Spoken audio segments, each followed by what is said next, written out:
So I didn't buy the Vision Pro. I know that I said I was going to, and I know that I was really excited about it, and I am still really excited about the Vision Pro, but I'm going to tell you why I didn't buy it.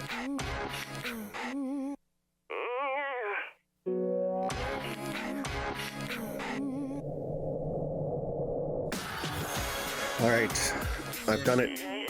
I have succumbed to the pressure and purchased the Vision Pro. Now I have to drive 2.5 hours and there and 2.5 hours back to the Des Moines, Iowa Apple store to get the Vision Pro.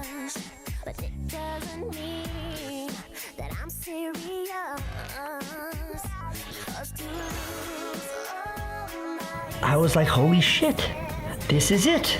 This is the future of computing that everyone's been promising for like the last 15 years. Everything that Apple has ever done is all leading to this. As a geek, that was the thing I've been looking for forever. And they did it right here on a product that has like, a product that is so new. This has been out for 12 hours and I felt it. What excited me about the Vision Pro was the potential paradigm shift that the Vision Pro sort of signifies, that we go from looking at screens and then to having something that is, you know, on our body, interacting with us.